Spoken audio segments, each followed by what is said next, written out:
Weight loss பண்ணுறவங்களுக்கு low calorie recipe சௌசௌ பருப்பு கூட்டு நம்ம சப்ஸ்கிரைபர் கேட்டது எப்படி பண்ணுறதுன்னு பார்க்கலாமா.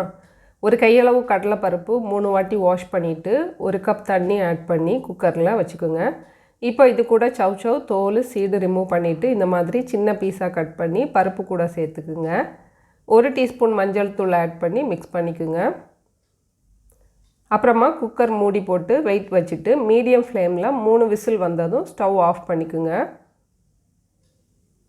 அப்புறமா மசாலா அரைக்கிறதுக்கு கொஞ்சம் தேங்காய், 2 பல்லு பூண்டு, ஒரு பச்சை மிளகா, கொஞ்சம் கறிவேப்பிலை, 1 டீஸ்பூன் ஜீரகம் சேர்த்து தண்ணி சேர்க்காமல் கொரகொரப்பாக அரைச்சி எடுத்துக்கலாம்.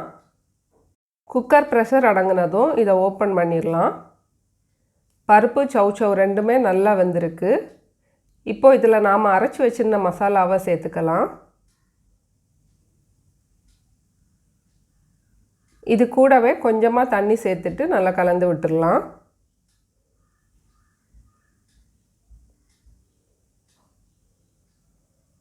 அப்புறம் தேவையான அளவுக்கு உப்பு சேர்த்து இதை ஒரு 3 நிமிஷம் கொதிக்க விட்டுடலாம். ஒரு பேனில் 1 டீஸ்பூன் நெய்யில் கடுகு, பெருங்காயத்தூள், 3 சின்ன வெங்காயம், கொஞ்சம் கறிவேப்பிலை, 2 வரமிளகா சேர்த்து தாளித்து இதில் கொட்டிடலாம். இதில் சேர்த்துட்டு ஸ்டவ் ஆஃப் பண்ணிடலாம். அவ்வளோதான், வெயிட் லாஸுக்கு low calorie, high protein and fibre சௌசௌ பருப்பு கூட்டு ரெடி.